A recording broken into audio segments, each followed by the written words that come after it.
اللہ کفا وسلام علی سید الانبیاء محمد المصطفیٰ والسلام علی اصحابہ کالنجوم الہدی والسلام علی امتہ کبررۃ التقی اما بعد فاعوذ باللہ من الشیطان الرجیم بسم اللہ الرحمن الرحیم قال اللہ تعالی فی القرآن المجید وَيُطْعِمُونَ الطَّعَامَ عَلَى حُبِّهِ مِسْكِينًا وَيَتِيمًا وَأَسِيرًا صدق اللہ العظیم وبلغنا رسولہ النبی الامین المتین الکریم ونحن علی ذلک لمن الشاہدین والشاکرین والحمد للہ رب العالمین۔ معزز مکرم محترم حاضرین، دور و دراز ذرائع ابلاغ سے سننے والے سامعین، آئیے کچھ کہنے سننے سے پیشتر ہم اور آپ نبی اور آل نبی کی بارگاہ میں ہدیہ خلوص یعنی درود پاک پیش کرنے کی سعادتیں حاصل کریں اور پڑھیں۔ اللہم صلی علی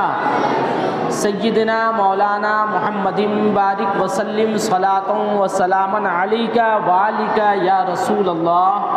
صلی اللہ تعالی علیک وآلک وسلم۔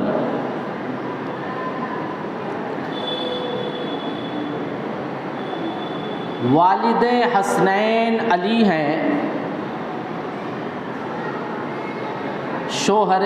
زہرا علی ہیں، خدا نے جسے لا فتح دی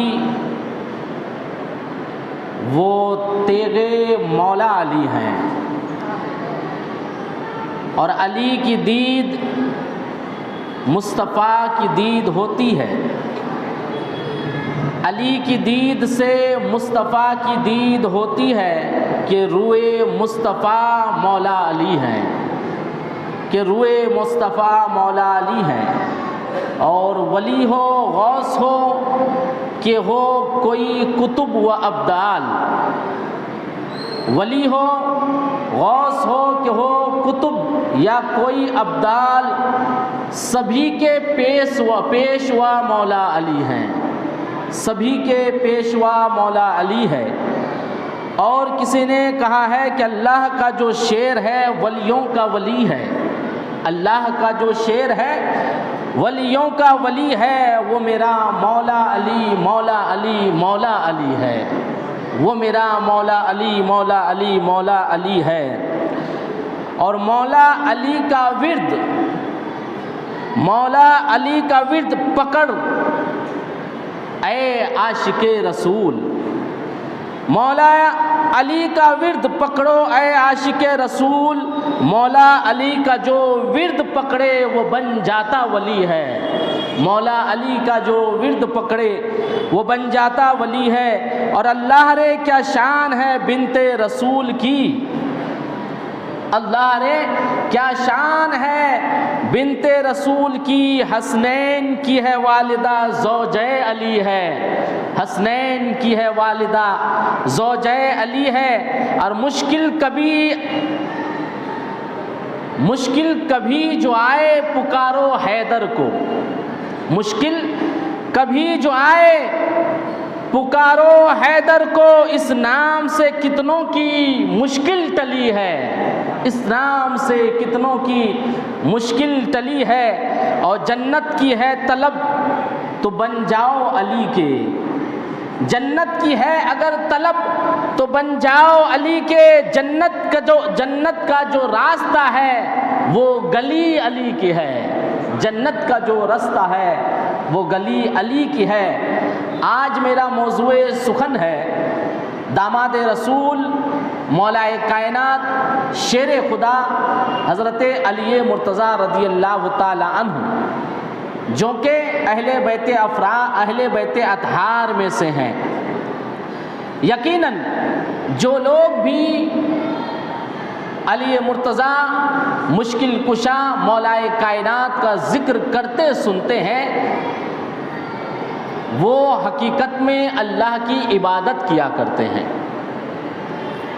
کیونکہ علی کا ذکر کرنا عبادت ہے۔ حدیث پاک کا مفہوم ہے، حضرت عائشہ صدیقہ رضی اللہ تعالی عنہا اپنے والد گرامی حضرت ابو بکر صدیق رضی اللہ تعالی عنہ کو دیکھ رہی ہے کہ حضرت ابو بکر صدیق کی نگاہ مولائے کائنات پہ ٹکی ہوئی ہے، رک گئی ہے، اور حضرت ابو بکر صدیق رضی اللہ تعالی عنہ مولائے کائنات کی زیارت کر رہے ہیں، دیکھ رہے ہیں محبت سے۔ عائشہ رضی اللہ تعالی عنہ سے رہا نہ گیا، آپ نے اپنے والد گرامی سے دریافت کیا، اے والد گرامی، میں دیکھتی ہوں کہ آپ حضرت علی مرتضیٰ رضی اللہ تعالی عنہ کو بہت دھیان سے دیکھ رہے ہیں، بہت غور سے دیکھ رہے ہیں، کیا وجہ ہے؟ تو حضرت ابو بکر صدیق نے فرمایا، اے عائشہ، میں علی کو کیوں نہ دیکھوں، کیونکہ میرے آقا مصطفیٰ صلی اللہ تعالی علیہ وآلہ وسلم نے ارشاد فرمایا کہ سنو، علی کے چہرے کو دیکھنا عبادت ہے،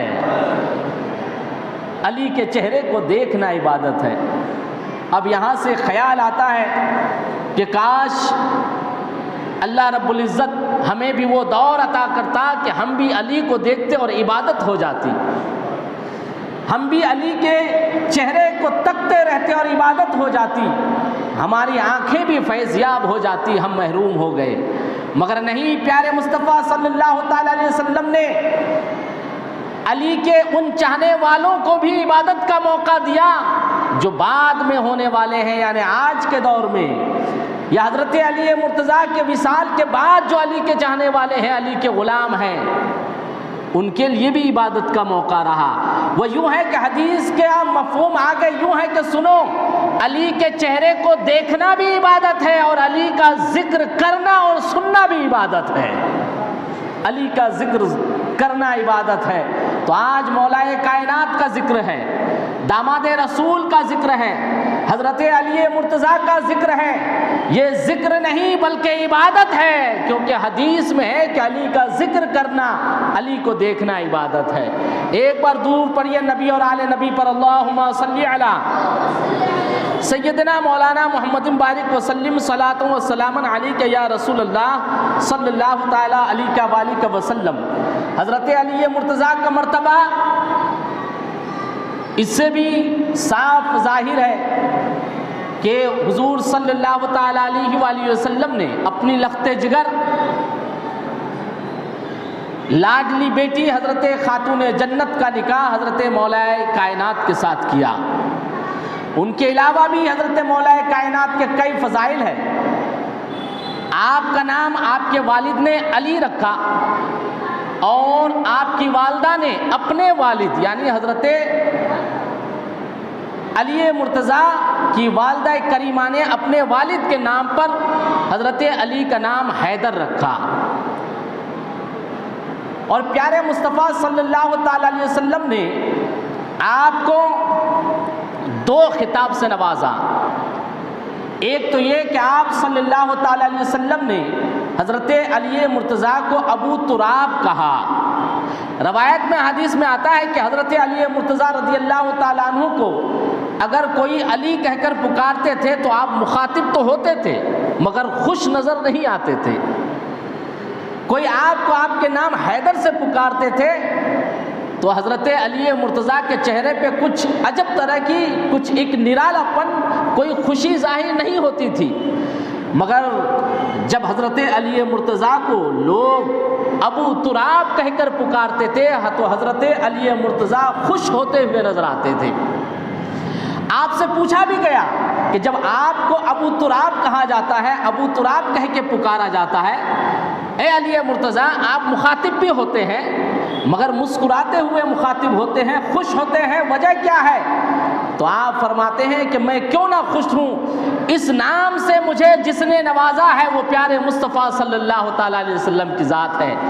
جس لفظ سے مجھے حضور پکارنا پسند کرتے ہیں مجھے وہ نام سننا پسند آتا ہے۔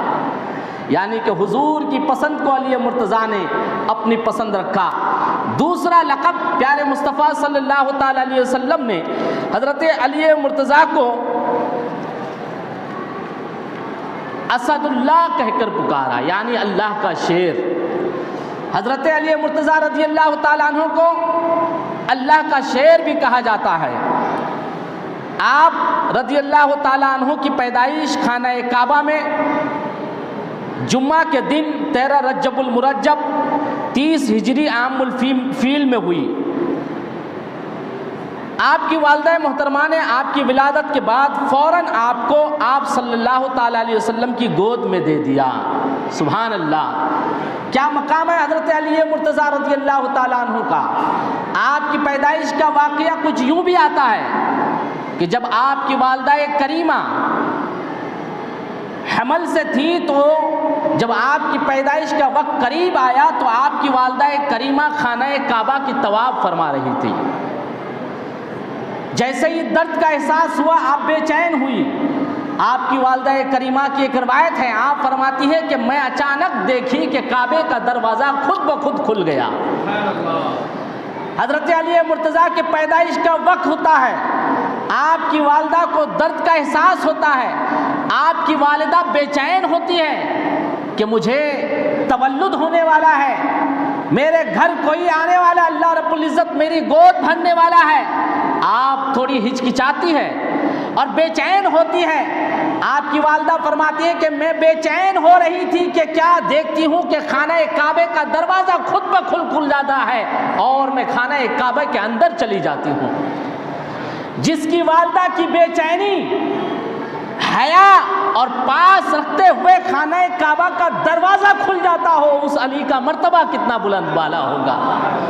آپ کی والدہ کریمہ خانہ کعبہ کے اندر تشریف لے جاتی ہیں، آپ کا تولد خانہ کعبہ کے اندر ہوتا ہے۔ علی دنیا میں آتے ہیں تو خانہ کعبہ کے اندر آتے ہیں۔ عام بچوں کا ماحول دیکھیں گے آپ حضرات، ہمارے اور آپ کے گھر میں بھی بچے ہوتے ہیں۔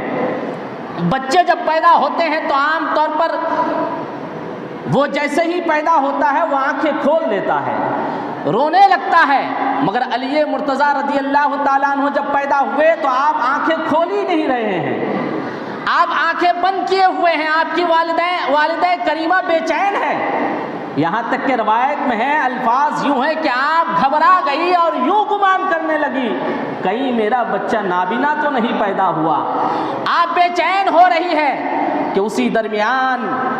حضور صلی اللہ تعالیٰ علیہ وسلم کی بارگاہ میں آپ کو لے جانے کا کسی نے مشورہ دیا۔ بارگاہ رسول میں جب حضرت علی مرتضیٰ جو اس وقت نوزائیدہ ایک بچہ ہیں، ابھی پیدا ہوئے ہیں، پیارے مصطفیٰ صلی اللہ تعالیٰ علیہ وسلم کے گود میں جیسے ہی آپ کو رکھا گیا، آپ اپنی آنکھیں کھولتے ہیں اور چہرہ رسول کی زیارت کر لیتے ہیں۔ علی مرتضیٰ رضی اللہ تعالیٰ عنہ کا آنکھیں نہ کھولنا، بعض مفسرین نے یوں کیا ہے گویا کہ علی یہ فرمان اور یہ سبق دے رہے کہ سنو، مجھے پیدا ہونے کے بعد نہ دنیا کا گل و گنچا دیکھنا پسند ہے، نہ دنیا کی رعنائی دیکھنے پسند ہے، یہاں تک کہ وہ والدہ کریمہ جس نے مجھے پیدا کی، جس کے بطن سے میں اس دنیا میں آیا، جس کے گود میں مجھے اللہ نے زندگی عطا کیا، میں نے اسے بھی نہیں دیکھا، اس لیے کہ جس رسول پر والدہ کریمہ قربان ہو، مجھے والدہ نہیں، دنیا کی رعنائیاں نہیں، دنیا کی خوبصورتیاں نہیں، غل و گلچہ نہیں، اگر سب سے پہلے کچھ دیکھنا پسند ہے تو چہرہ مصطفیٰ دیکھنا پسند ہے۔ وہ علی جو پیدا ہوئے خانہ کعبہ کے اندر، سب سے پہلے دیکھے تو پیارے مصطفیٰ کے چہرے کو دیکھے۔ سلام ہے علی کی آنکھوں کو جس آنکھ نے سب سے پہلے چہرے مصطفیٰ کی زیارت کیا۔ حضور صلی اللہ تعالیٰ علیہ وسلم کے گود میں آپ کو دیا گیا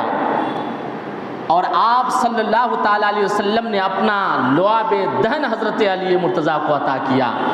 یہاں تک روایت ہے کہ آپ صلی اللہ تعالیٰ علیہ وسلم نے اپنے زبان اقدس کو علی مرتضیٰ کے منہ پہ رکھ دیا. حضرت علی مرتضیٰ آپ کے زبان کو چوستے رہے اور فیض یاب ہوتے رہے. کیا مقام ہے حضرت علی مرتضیٰ رضی اللہ تعالیٰ عنہ کا کہ آپ کی پیدائش کے وقت آپ حضور صلی اللہ تعالیٰ علیہ وسلم کے زیارت سے مستفیض ہوتے ہیں. اور یوں بھی کہا جاتا ہے کہ سب سے پہلے اسلام قبول کرنے والوں میں حضرت علی مرتضیٰ رضی اللہ تعالیٰ عنہ کا نام ہے. وہ یوں کہ بعض نے کہا کہ حضرت خدیجۃ الکبریٰ نے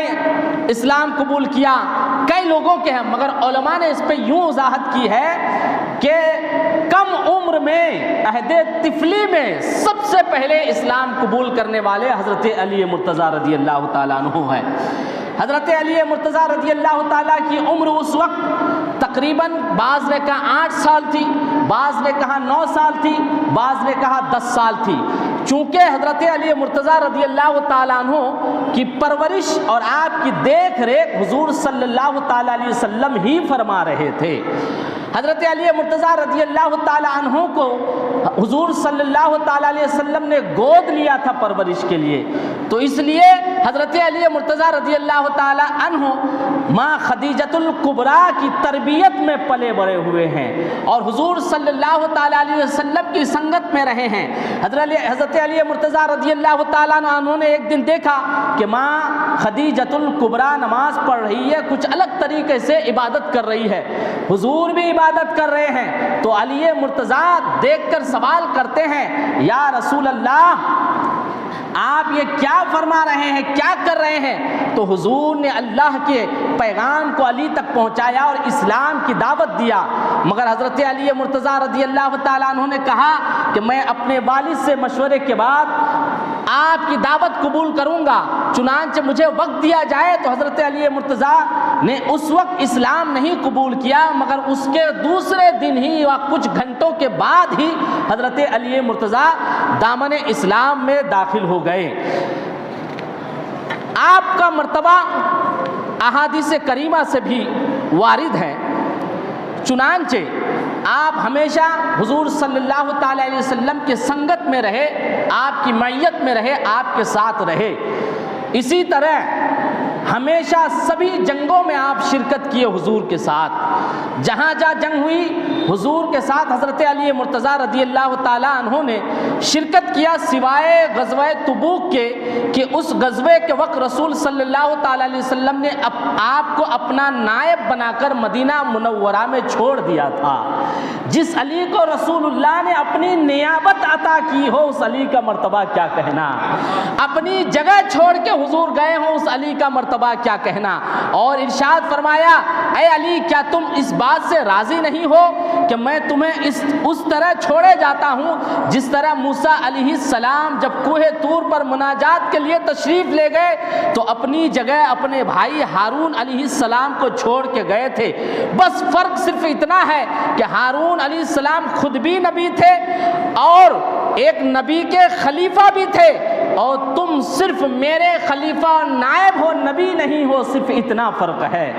آپ نے حضرت علی مرتضیٰ رضی اللہ تعالیٰ عنہ کو اپنا بھائی کہا، اور واقعی آپ یعنی حضرت علی مرتضیٰ رضی اللہ تعالیٰ عنہ حضور صلی اللہ تعالیٰ علیہ وسلم کے چچزاد بھائی ہیں. حضرت عثمان غنی رضی اللہ تعالیٰ عنہ یعنی خلیفہ سوم حضرت عثمان غنی رضی اللہ تعالیٰ عنہ کی شہادت کے بعد باتفاق تمام اہل حل و عقد نے 35 ہجری بروز جمعہ 18 ذی الحجہ کو خلیفہ منتخب کیا حضرت علی مرتضیٰ رضی اللہ تعالیٰ عنہ کو. آپ کی خلافت پہ کئی باتیں اٹھتی ہیں. کچھ ایسے ہیں جو رافضی ہیں، وہ کہتے ہیں کہ حضور کے وصال کے بعد خلافت کا حق حضرت مولائے کائنات کو تھا، آپ سے آپ کا حق چھین لیا گیا. اس کے تعلق سے ایک روایت موجود ہے کہ آپ سے یعنی حضرت علی مرتضیٰ رضی اللہ تعالی عنہ سے پوچھا گیا کہ اے علی ہمیں بتائیے کہ ہم یہ سن رہے ہیں کہ رسول صلی اللہ تعالیٰ علیہ وسلم نے آپ کو اپنے بعد خلیفہ بنانے کے لیے وصیت کیا تھا. تو حضرت علی مرتضیٰ رضی اللہ تعالیٰ عنہ اس حدیث کی روایت آپ کے صاحبزادے حضرت حسن رضی اللہ تعالیٰ عنہ روایت کرتے ہیں کہ میرے والد گرامی نے اس سوال کرنے والوں کو جواب دیا، کن کو؟ جو کہہ رہے تھے کہ ہم یوں سنتے ہیں کہ حضور کے وصال کے بعد خلیفہ کے مستحق آپ تھے، آپ سے خلافت چھین لی گئی ہے۔ حضرت علی مرتضیٰ رضی اللہ تعالیٰ عنہ نے ان لوگوں کی بات کو رد کیا اور برجستہ فرمایا کہ سنو، میں اس شخص کو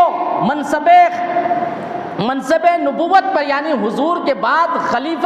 خلافت کے منصب پر، امیر المومنین کے منصب پر کیوں نہ دیکھتا، میں اس کی مخالفت کیوں کرتا جسے رسول صلی اللہ تعالیٰ علیہ وسلم نے آپ نے اپنی زندگی کے آخری ایام میں منصب امامت یعنی نماز کے لیے امامت کے منصب پر مصلی پہ کھڑا کیا ہو، یعنی کہ حضرت ابو بکر صدیق۔ آپ بیان فرماتے ہیں یہ باتیں جھوٹی ہیں، اگر ایسی کوئی وصیت ہوتی پیارے مصطفیٰ صلی اللہ تعالیٰ علیہ وسلم کی میرے لیے کہ ان کے وصال کے بعد میں امیر المومنین ہوتا، یقیناً میں تلوار لے کر ہر ایک مخالف سے لڑتا، یہاں تک کہ میں خود قتل ہو جاتا یا پھر دوسروں کو قتل کرتا۔ کیونکہ حضرت علی مرتضیٰ رضی اللہ تعالیٰ عنہ یہ بات اس لیے کہہ رہے ہیں کہ اگر حضور مجھے کچھ فرماتے تو میں حضور کے قول کے اوپر مکمل عمل کرنے کے لیے کسی کا لحاظ نہ کرتا، بلکہ الفاظ ہے نہ ابو بکر صدیق کا لحاظ کرتا نہ عمر فاروق کا لحاظ کرتا، میں وصیت مصطفیٰ کے اوپر مکمل عمل پیرا ہوتا۔ چنانچہ آپ نے دوسری وہ بھی بات فرمائی کہ جب حضور صلی اللہ تعالیٰ علیہ وسلم اپنی زندگی کے آخری ایام میں بستر مرگ پر تھے، دوسری دفعہ بھی حضور صلی اللہ تعالیٰ علیہ وسلم نے امامت کے لیے حضرت ابو بکر صدیق رضی اللہ تعالیٰ عنہ کو بڑھایا، اور حضرت ماں عائشہ رضی اللہ تعالیٰ عنہا نے کسی اور کے لیے بھی اشارہ کیا، مگر حضور نے اسے رد فرمایا اور ابو بکر صدیق کو اپنی جگہ امامت کے لیے آگے بڑھایا۔ اس چیز سے مجھے بھی سبق مل گیا، اشارہ بھی مل گیا کہ امامت جیسے عظیم فریضے کو انجام دینے کے لیے پیارے مصطفیٰ نے ابو بکر صدیق کو آگے بڑھایا ہے، پھر میں کون ہوتا ہوں ابو بکر صدیق کو پیچھے کرنے والا۔ چنانچہ میں اس پر بھی راضی ہوا۔ اس کے بعد حضرت ابو بکر صدیق کے وصال کے بعد حضرت عمر فاروق رضی اللہ تعالی عنہ خلیفہ مقرر ہوئے۔ میں نے مشاہدہ کیا کہ عمر فاروق کو لوگ خلیفہ تسلیم کر رہے ہیں، عمر فاروق اس منصب کے لیے مناسب ہے اور ابو بکر صدیق کی پسند ہے۔ میں حضور کی امت میں کوئی انتشار نہیں چاہتا، نہ میرے دل میں اس کے تعلق سے کوئی خیال آیا، نہ میں اس تعلق سے کوئی سوچا۔ چنانچہ میں نے عمر فاروق کے ہاتھ پہ بیعت کیا، ان کو اپنا خلیفت، اس کو پیارے مصطفیٰ کا خلیفہ تسلیم کیا، امیر المومنین تسلیم کیا، اور عمر فاروق نے مجھے جو جو کام دیا میں نے اسے حسن و خوبی کے ساتھ انجام دیا۔ یہاں تک کہ حضرت عمر فاروق نے مجھے جہاں جس جگہ جنگ کے لیے بھیجا میں گیا، عمر فاروق نے مجھے جو ذمہ داری دی میں نے اسے پوری کیا۔ میں تو عمر فاروق کا ادب کرنے والا ہوں۔ کون کہتا ہے کہ میں خلافت کے لیے متمنی تھا؟ یہ ساری باتیں جھوٹ ہے۔ آپ آگے ارشاد فرماتے ہیں اس کے بعد حضرت عمر فاروق کا جب وصال ہو گیا، چنانچہ حضرت عمر فاروق رضی اللہ تعالیٰ عنہ نے اس عظیم فریضے کو اپنے بیٹے کو بھی نہ دیا، کسی کو نامزد نہ کیا، بلکہ آپ نے چند صحابہ کے ذمے چھوڑ دیا کہ جسے خلیفہ چاہے تسلیم کر لے۔ خلیفہ سوم نے دیگر صحابہ پہ چھوڑ دیا تو حضرت زبیر، حضرت طلحہ اور دیگر صحابی رسول نے حضرت علی مرتضیٰ رضی اللہ تعالی عنہ سے یہ بیعت لی۔ چنانچہ زیادہ تر لوگوں نے حضرت عثمان غنی کے ہاتھ پہ بیعت کیا، انہیں خلیفہ تسلیم کیا، امیر المومنین تسلیم کیا۔ میں نے عثمان غنی کو اس منصب کے لائق جانا، اور چونکہ میں نے وعدہ کیا تھا ابو طلحہ سے، حضرت زبیر سے، کہ تم جس کے ہاتھ پہ بیعت کرو گے، امت کو انتشار سے بچانے کے لیے جس کے بارے میں کہو گے، علی کو اسی جانب پاؤ گے، تو میں اپنے وعدے پہ قائم رکھتے ہوئے حضرت عثمان غنی کو امیر المومنین تسلیم کیا۔ حضرت علی مرتضیٰ رضی اللہ تعالیٰ عنہ نے ان سوال کرنے والوں کی باتوں کو کچھ اس طرح تفصیل سے کاٹ دیا واقعی علی مرتضیٰ رضی اللہ تعالیٰ عنہ وہ داماد رسول ہیں، وہ حضور کی امت میں انتشار بالکل پسند نہیں کرتے تھے۔ نہ علی نے کبھی کسی کے سامنے اظہار کیا کہ مجھے خلیفہ ہونا ہے اور اس منصب پہ فائز ہونا ہے، بلکہ جو لوگ علی سے پہلے امیر المومنین ہوئے حضرت علی مرتضیٰ نے سبھی لوگوں کا احترام کیا اور ان کا ساتھ دیا۔ حضرت علی مرتضیٰ رضی اللہ تعالیٰ عنہ کی فضیلت میں کئی احادیث موجود ہے۔ آپ کے شان میں قرآن مقدس کی آیت بھی ملتی ہے، مگر احادیث کریمہ دیکھیے، خلیفہ چہارم حضرت امیر المومنین حضرت علی مرتضیٰ رضی اللہ تعالیٰ عنہ کے مناقب میں قرآن مقدس کی کئی آیتیں نازل ہوئی ہے، جس میں سے ایک آیت جس کی میں نے تلاوت کی ابھی کہ اللہ رب العزت ارشاد فرماتا ہے وَيُطْعِمُونَ الطَّعَامَ عَلَىٰ حُبِّهِ مِسْكِينًا وَيَتِيمًا وَأَسِيرًا۔ مفسرین فرماتے ہیں کہ اس آیت کا شان نزول حضرت علی مرتضیٰ خاتون جنت حضرت فضہ حسنین کریمین ہے۔ وہ اس لیے کہ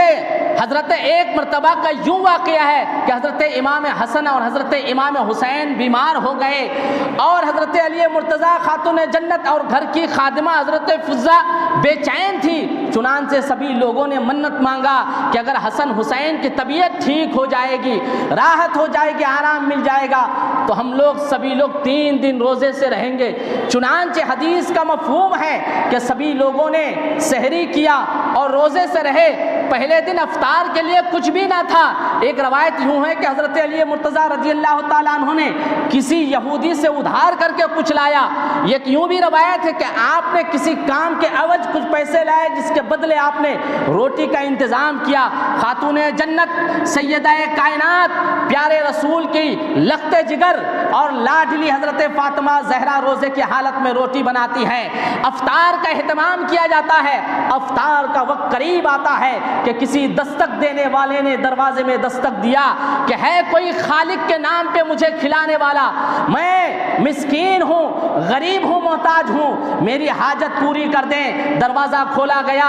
جب فریادی کی فریاد سنا گیا، نہ پھر افطار کا خیال کیا گیا، نہ اپنے بھوک کا خیال کیا گیا، بلکہ گھر میں جو کچھ تیار تھا اللہ کے یہ نیک بندے اٹھا کر اس حاجت مند مسکین کے حوالے کر دیتے ہیں اور پھر پانی پہ افطاری کر لیتے ہیں۔ پھر سحری کی گئی، دوسرے دن بھی روزے سے رہے تینوں لوگ، پھر افطاری کا وقت آیا، وہی ماحول تھا کہ افطار کا وقت قریب ہے، گھر میں پھر کچھ تیار کیا گیا، افطاری کا وقت قریب ہے، پھر کسی نے دروازے پہ دستک دیا کہ ہے کوئی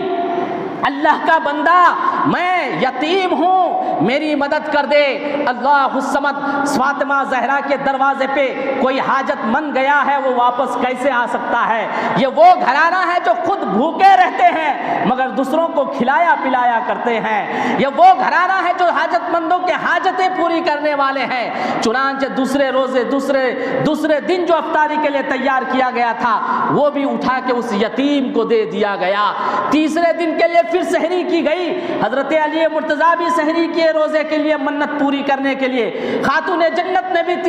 تیسرے روزے کے لیے سحری کی منت پوری کرنے کے لیے، آپ کے گھر کی خادمہ نے بھی سحری کی۔ تیسرے دن پھر تینوں افراد روزے سے ہیں کہ حسنین کریمین کی صحت یابی کے لیے رب سے منت مانگی گئی تھی۔ حسنین کریمین کی طبیعت میں افاقہ تو ہے، راحت تو ہے، اب یہ منت پوری کی جا رہی ہے۔ پہلا روزہ بھی پانی پہ افاقہ کرنا پڑا، دوسرا روزہ بھی دوسرے روزے کی افطار بھی پانی پہ، 2 دن پورے ہو گئے بھوکے روزے رکھ کے، تیسرا روزہ ہے، پھر افطاری کا اہتمام کچھ نصیب ہوا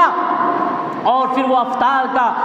وقت قریب آیا، پھر کسی دستک دینے والے نے دستک دیا اور کہا کہ میں قیدی ہوں، میری کوئی مدد کر دے، میں اللہ کا بندہ قیدی ہوں، اللہ کا واسطہ دیتا ہوں، میری کوئی مدد کر دے۔ یہ رسول کا گھرانہ سب سے نرالا، جو کچھ گھر میں تیار تھا اٹھا کے اس قیدی کو دے دیا۔ چنانچہ روایت میں آتا ہے کہ حضرت امام حسن اور حضرت امام حسین کی صحت یابی کے لیے حضرت علی مرتضیٰ اور حضرت خاتون جنت اور گھر کی خادمہ کا یہ روزہ رکھنا اور پھر روزے رکھ کر جو کچھ افطاری کو ایک میسر ہوتا تھا، ایک کے بعد دوسرے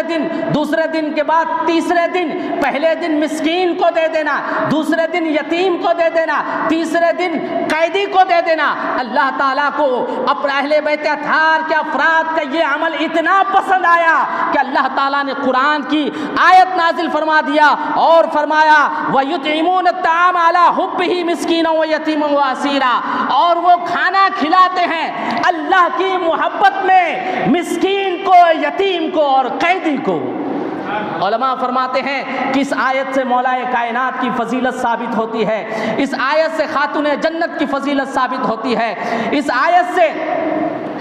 آپ کے گھر کی خادمہ فضہ کی فضیلت ثابت ہوتی ہے کہ محمد کے گھرالے خود بھوکے رہتے ہیں مگر کسی کو ٹالا نہیں کرتے، کیونکہ یہ اللہ کے بندے ہیں، اللہ والے ہیں، یہ اللہ کی رضا کے لیے اپنی جان کی پرواہ نہیں کرتے، پھر بھوک پیاس کی کیا پرواہ کرے۔ چنانچہ آپ کے فضیلت میں احادیث کریمہ بھی ہے۔ حضرت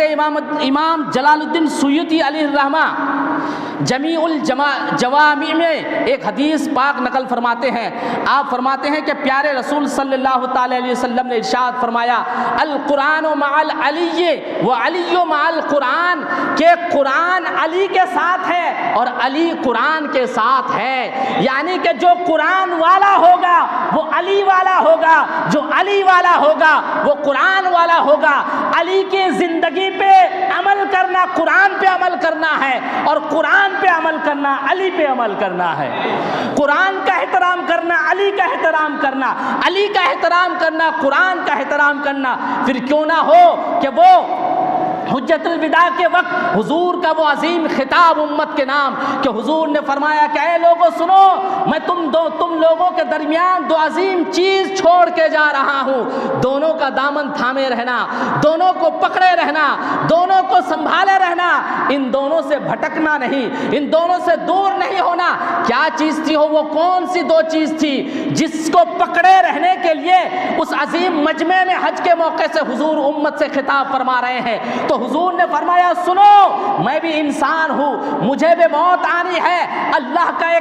ایک اٹل قانون ہے، کلو نفس ذائقۃ الموت، ہر نفس کو موت کا مزہ چکھنا ہے۔ کیا پتہ مجھے کب موت آ جائے، کیا پتہ مجھے میری زندگی کو اللہ کب پوری کر دے، مگر سنو میرے زندگی اس دنیا سے چلے جانے کے بعد تم دو چیزوں کو تھامے رہنا، ایک قرآن اور دوسرا عطرت اہل بیت۔ اہل بیت کو بھی تھامے رہنا، قرآن کو بھی تھامے رہنا۔ اب پتا چلا کہ صراط مستقیم پہ چلنے کے لیے، حضور کے ارشاد پہ عمل کرنے کے لیے قرآن بھی ضروری ہے اور اہل بیت اطہار بھی ضروری ہے، دونوں ایک ہی ہے۔ حدیث میں حضور نے فرمایا کہ علی قرآن ہے، قرآن علی ہے، اور پھر وہ عظیم خطاب کہ دونوں کا دامن تھامے رہنا۔ چنانچہ اور بھی دوسرے احادیث کریمہ موجود ہے۔ حضرت علی مرتضیٰ رضی اللہ تعالیٰ عنہ کے شان میں حضرت ام سلمہ رضی اللہ تعالیٰ عنہ سے روایت ہے، وہ فرماتی ہیں کہ پیارے مصطفیٰ صلی اللہ تعالیٰ علیہ وآلہ وسلم نے ارشاد فرمایا لا يحب علیا منافق ولا يبغضه مومن، کہ علی سے کوئی منافق محبت نہیں کر سکتا اور علی سے کوئی مومن بغض نہیں کر سکتا۔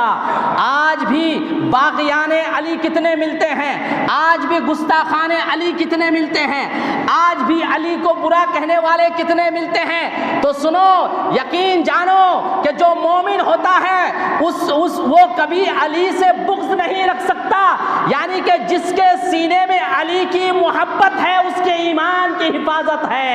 ان کے ایمان کی شہادت ہے، ان کے ایمان کی گواہی ہے۔ اور جو علی سے بغض رکھتے ہیں، جو علی سے جلتے ہیں، جو علی والوں سے حسد کرتے ہیں، اس حدیث کے مطابق ان کی منافقت کی وضاحت مل رہی ہے، ان کی منافقت کی شہادت مل رہی ہے، ان کے منافقت کی گواہی مل رہی ہے۔ یہ حدیث ترمذی شریف جلد دوم صفحہ نمبر 712 میں موجود ہے۔ مرآت المناجح جو مشکات کی تفسیر ہے، تشریح ہے، اس کتاب میں بھی موجود ہے۔ چنانچہ ایک حدیث اور ہے کہ حضرت ابن عمر رضی اللہ تعالی عنہ سے روایت ہے، وہ کہتے ہیں کہ رسول صلی اللہ تعالی علیہ وسلم نے اپنے صحابہ کے درمیان بھائی چارہ کرایا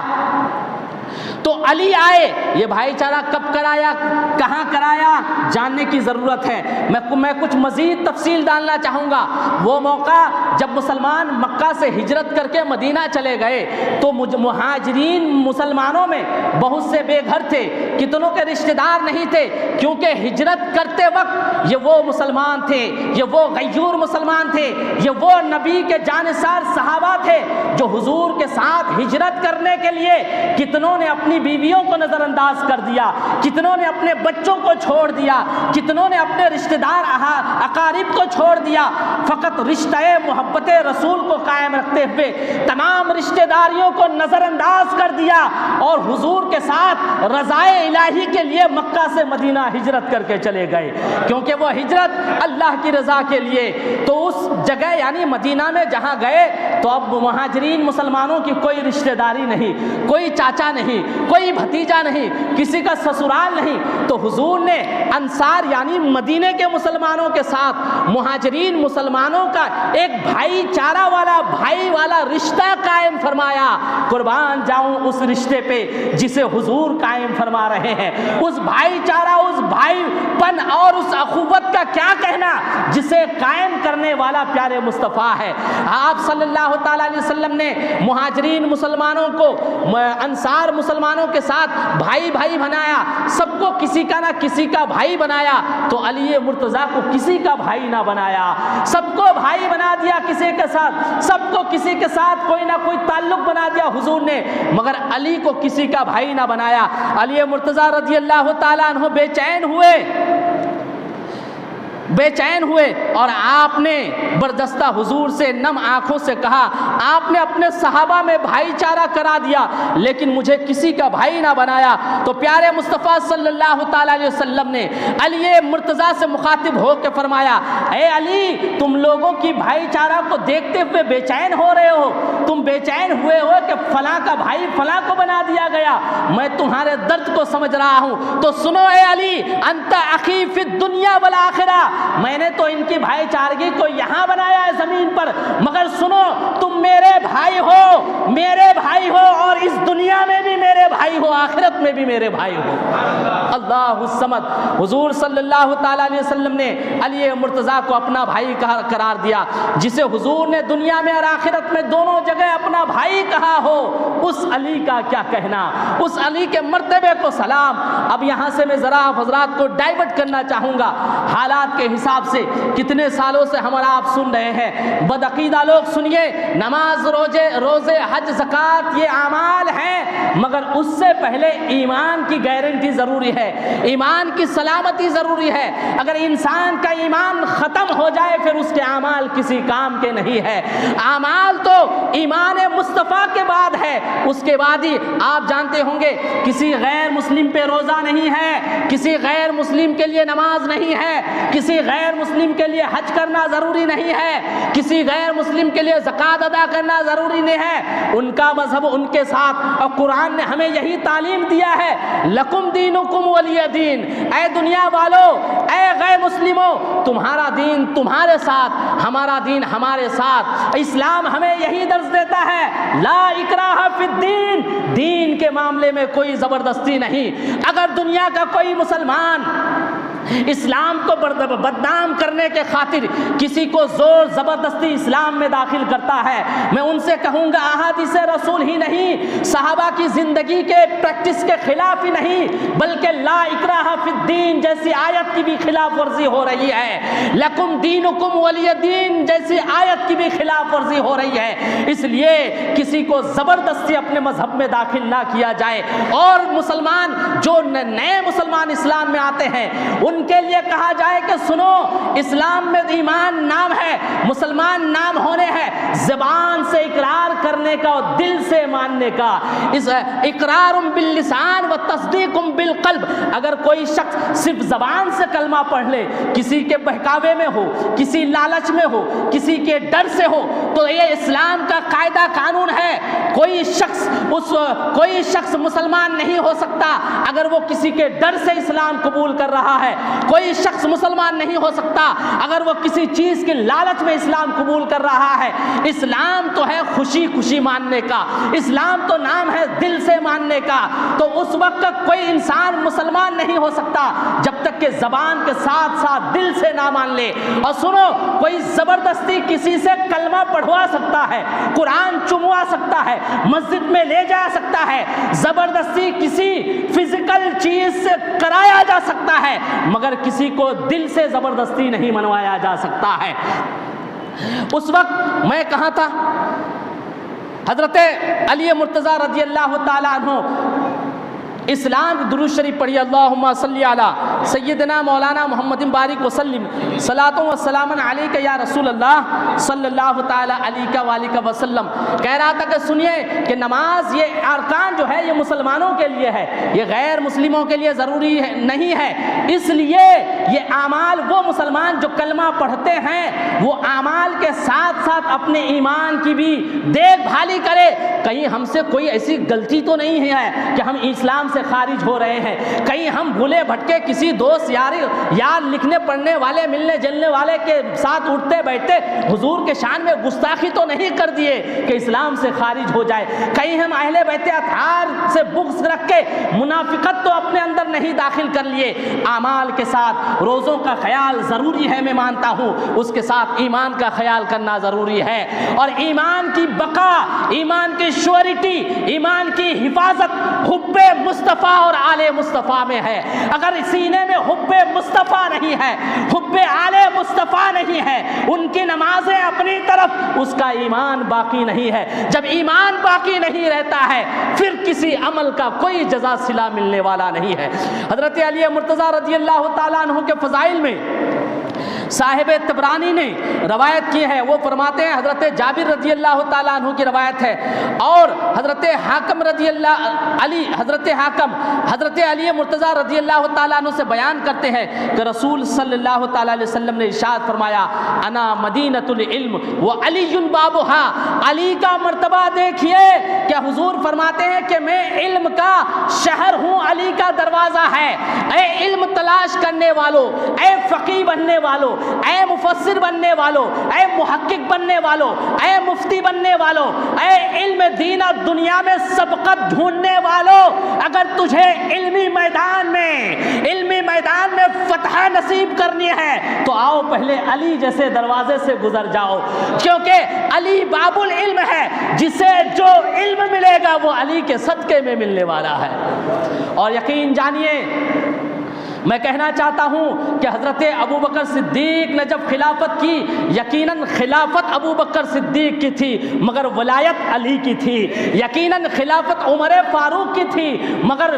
ولایت حضرت علی کی تھی، یقیناً خلافت حضرت عثمان غنی کی تھی مگر ولایت ان کے وقت بھی، ان کے ساتھ بھی علی کی موجود تھی۔ اس لیے کہ حدیث کا مفہوم ہے کہ حضرت علی مرتضیٰ کے بعد جس کو بھی ولایت ملنی ہے وہ علی کے صدقے میں ملنی ہے، اور علی سے پہلے بھی جن لوگوں کو ولایت ملی ہے وہ روح علی کے صدقے میں ملی ہے۔ یقیناً حضرت ابو بکر صدیق ولایت کے منصب میں تھے، یقیناً حضرت عمر فاروق ولایت کے منصب میں تھے، یقیناً عثمان غنی ولایت کے منصب میں تھے، وہ لوگ منصب خلافت میں تھے مگر علی ولایت کا سردار ہے، آپ منصب ولایت پہ ہمیشہ سے ہیں اور ہمیشہ رہنے والے ہیں۔ ایک حدیث اور بھی ہے حضرت علی مرتضیٰ رضی اللہ تعالیٰ عنہ کے بارے میں، یوں ہے کہ آپ صلی اللہ تعالیٰ علیہ وسلم نے ارشاد فرمایا، انا دار الحکمت وعلی بابها، میں حکمت کا گھر ہوں اور علی اس کا دروازہ ہے۔ ان احادیث سے کیا مرتبہ ہے؟ علی کو پیارے مصطفیٰ اپنے ساتھ جڑے رکھنے چاہ رہے ہیں اور اپنی امت کو درس دے رہے ہیں، سنو میری امت کے لوگوں، سنو، جہاں جہاں میں ہوں وہاں وہاں علی ہے، اگر مجھ تک پہنچنا ہے تو تو علی سے ہو کے پہنچنا ہے۔ آپ نے علم کا دروازہ کہا، دروازہ کا کام ہی ہوتا ہے کہ وہاں سے جو گزرے گا دروازے سے ہو کر گزرے گا۔ اگر دروازہ بند ہو جائے تو کوئی گھر تک نہیں پہنچ سکتا، دروازے کے بنا اندر داخلہ نہیں مل سکتا۔ تو اگر حب مصطفیٰ میں داخل ہونا ہے اور امت محمدی میں داخل ہونا ہے تو علی جیسے دروازے سے گزرنا پڑے گا۔ اور انسان جس چیز سے مستفز ہوتا ہے، فیض یاب ہوتا ہے، اس کا پاس رکھتا ہے، اس کا لحاظ رکھتا ہے، اس کی عزت کرتا ہے، اس کی تعظیم کرتا ہے، اس کی تکریم کرتا ہے، اس سے محبت کرتا ہے۔ محبت ہی سے جو ملتا ہے وہ ملتا ہے، بے نفرتیوں کو کبھی کچھ حاصل نہیں ہوتا ہے۔ ابو طفیل، حضرت احمد نے ابو طفیل سے روایت کی ہے، ایک بار حضرت علی نے ایک وسیع مقام پر لوگوں کو جمع کر کے فرمایا کہ تم سے قسم دے کر پوچھتا ہوں، بتاؤ اللہ کے رسول نے یوم غدیر خم کے موقع سے میرے بارے میں کیا کہا۔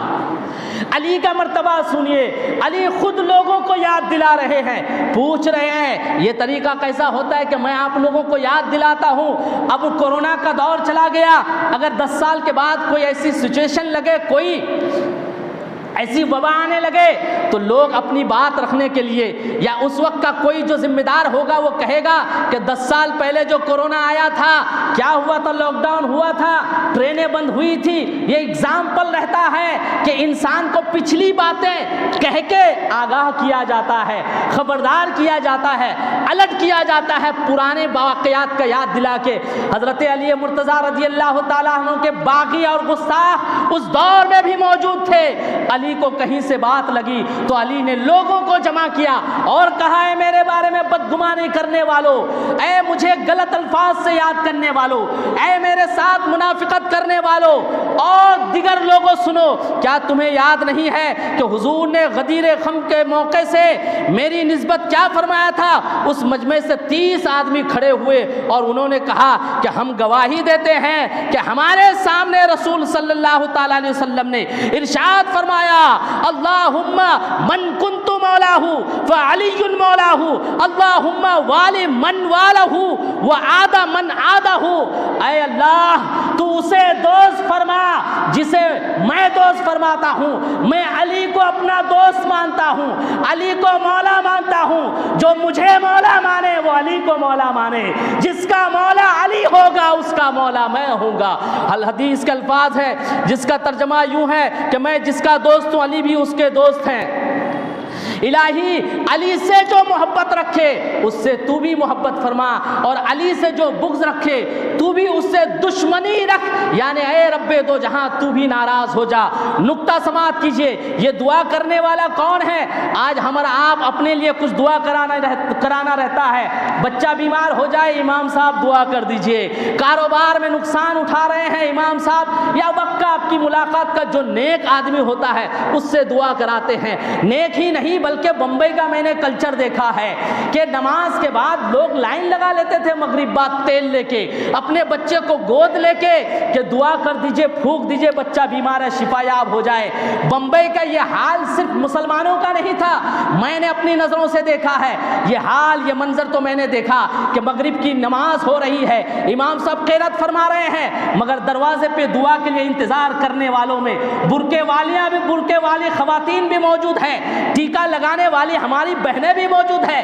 یعنی مسلمان بھی موجود ہے، غیر مسلم بھی موجود ہے۔ کیوں امام صاحب سے دعا کرانے چاہتے ہیں؟ اس لیے کہ امام صاحب نماز پڑھتے ہیں، قرآن کی تلاوت کرتے ہیں، یہ اللہ کی عبادت کرتے ہیں، ان کی دعا قبول ہوگی، اللہ میرے بچے کو شفا یاب کر دے گا۔ امام صاحب سے دعا کرنے میں یہ یقین ہوتا ہے، مگر علی سے محبت کرنے والوں کے حق میں نہ کوئی امام صاحب دعا کر رہے ہیں، نہ کوئی پیر ہے، بلکہ سید الانبیاء پیارے مصطفیٰ دعا کرنے والے ہیں، جن کی خواہش ہوتی ہے تو کعبہ بدل جاتا ہے، پھر جن کی دعا ہوگی کہ اے مولا جو علی سے محبت کرتا ہے تو بھی اس سے محبت رکھ، جو علی سے بغض رکھتا ہے تو بھی اس سے بغض رکھ، دشمنی رکھ، یعنی اے خدا تعالیٰ تو اس کا بھلا نہ کر، تو اس کا صلہ اور جزا تو تیرے قدرت کے مطابق توفیق عطا کر دے۔ یقیناً نبی نے کہا ہے تو ہونا ہی ہے، جو علی کا ہوگا وہ مصطفیٰ کا ہوگا، جو علی کا ہوگا وہی خدا کا ہوگا۔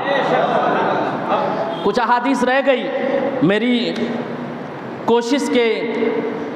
جو میں نے کوشش کی آپ حضرات کے سامنے رکھنے کی، پھر کسی موقع سے انشاءاللہ العزیز آپ حضرات کے سامنے گفتگو کروں گا۔ یہ سلسلہ جاری رہے گا۔ کل انشاءاللہ العزیز اہل بیت اطہار میں سے حضرت امام حسن کے فضائل اور آپ کی زندگی پہ روشنی ڈالنے کی سعادتیں حاصل کروں گا۔ صلاۃ و سلام کے لیے کھڑے ہو جائیں۔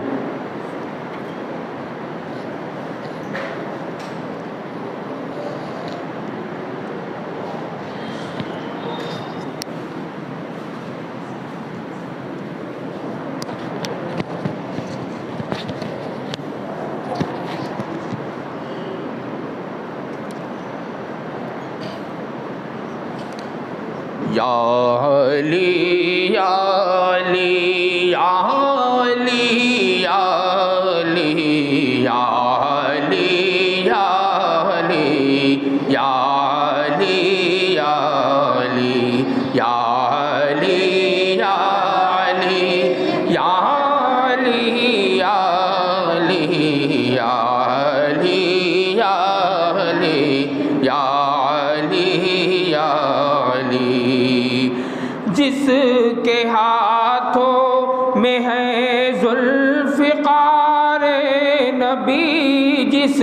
کے ہاتھوں میں ہے ذوالفقار نبی، جس کے پہلو میں ہے شاہوار نبی، جس کے پہلو میں ہے شاہوار نبی، جس دختر مصطفیٰ جس کی دلہن بنی، دختر مصطفیٰ جس کی دلہن بنی، جس کے بیٹوں سے نسل نبی ہے چلی، یا علی یا علی یا علی یا علی یا علی یا علی یا علی یا علی یا علی یا علی یا علی یا علی یا علی یا علی یا علی یا علی، جس کے بارے میں فرمائے پیارے نبی، جس کے بارے میں فرمائے پیارے نبی، جس کا مولا ہوں میں اس کا مولا علی، جس کا مولا ہوں میں اس کا مولا علی، جس کی تلوار کی جگ میں شہرت ہوئی، جس کے کنبے سے رس میں شجاعت چلی، ہاں وہی ہاں وہی ہاں وہی ہاں علی یا علی یا علی یا علی یا علی یا علی یا علی یا علی یا علی یا علی یا علی یا علی یا علی، یا نبی سلام علیکہ، یا رسول سلام علیکہ، یا حبیب سلام علیکہ،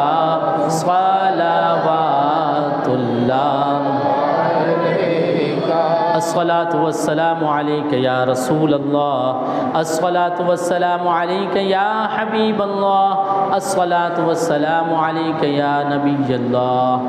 بسم اللہ الرحمن الرحیم۔ یا اللہ یا رحمان یا رحیم یا کریم، پاک پروردگار عالم مولا،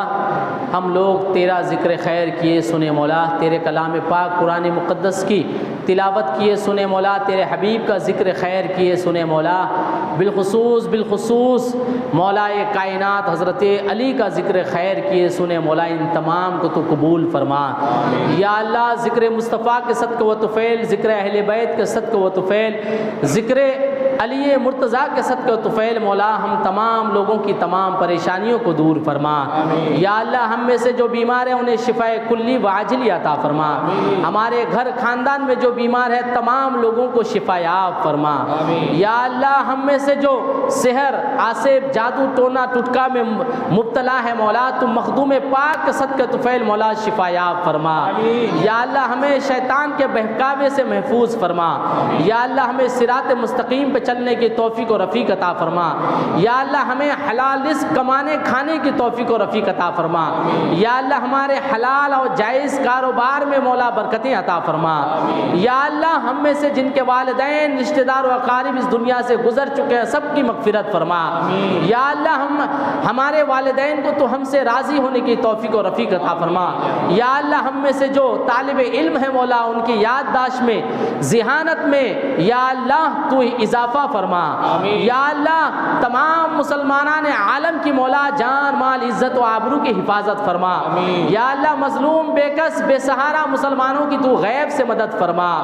یا اللہ۔ ہماری مساجد کی، مدارس کی، خانقاہوں کی تو حفاظت فرما یا اللہ۔ ہمیں جب تک اس دنیا میں رکھ، با ایمان رکھ، اس دنیا سے اٹھا خاتمہ علی الایمان فرما